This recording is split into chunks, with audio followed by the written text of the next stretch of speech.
ആത്മാക്കളിൽ നിന്ന് രക്ഷ നേടാൻ വേണ്ടി 38 വർഷത്തോളം തുടർച്ചയായി നിർമ്മിച്ച ഒരു വീടിനെക്കുറിച്ച് നിങ്ങൾക്കറിയാമോ? പറഞ്ഞുവരുന്നത് അമേരിക്കയിലെ കാലിഫോർണിയയിൽ സ്ഥിതി ചെയ്യുന്ന വിൻചെസ്റ്റർ ഹൌസിനെക്കുറിച്ചാണ്. പ്രശസ്ത തോക്കുനിർമ്മാതാക്കളായ വിൻചെസ്റ്റർ റൈഫിൾ കമ്പനിയുടെ ഉടമയായിരുന്ന വില്യം വിൻചെസ്റ്ററിന്റെ ഭാര്യയും വിധവയുമായ സാറാ വിൻചെസ്റ്ററാണ് 1884-ൽ ഈ വലിയ ബംഗ്ലാവിന്റെ നിർമ്മാണം ആരംഭിച്ചത്.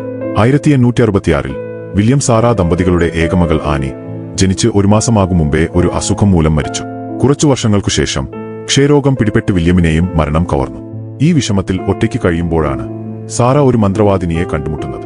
വിൻചെസ്റ്റർ റൈഫിലുകൾ മൂലം മരണപ്പെട്ടയാളുകളുടെ ആത്മാക്കളുടെ ശാപമാണ് ഭർത്താവിന്റെയും കുഞ്ഞിന്റെയും അകാല മരണങ്ങൾക്കു കാരണമെന്ന് ആ മന്ത്രവാദിനി സാറയോട് പറയുന്നു. ആ ആത്മാക്കൾ സാറയോടും പ്രതികാരം ചെയ്യുമെന്നും അതിനാൽ ആ ശാപത്തിൽ നിന്ന് രക്ഷപ്പെടാൻ പടിഞ്ഞാറ് ദിശയിൽ ഒരു വീട് പണിയാനും അതിന്റെ നിർമ്മാണം ഒരിക്കലും നിർത്തരുതെന്നും മന്ത്രവാദിനി അവരോട് ഉപദേശിച്ചു.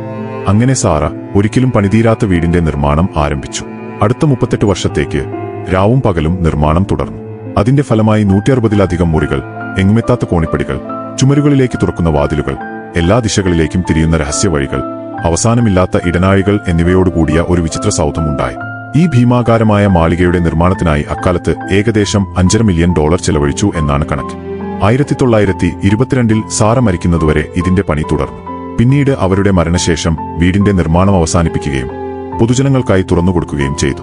ഇവിടെയെത്തുന്ന സന്ദർശകരും ജീവനക്കാരും അദൃശ്യമായ കാൽപെരുമാറ്റങ്ങൾ, വാതിൽ തുറക്കുന്ന ശബ്ദം, തണുത്ത കാറ്റ് തുടങ്ങിയ അമാനുഷിക അനുഭവങ്ങൾ പതിവായി റിപ്പോർട്ട് ചെയ്യുന്നു.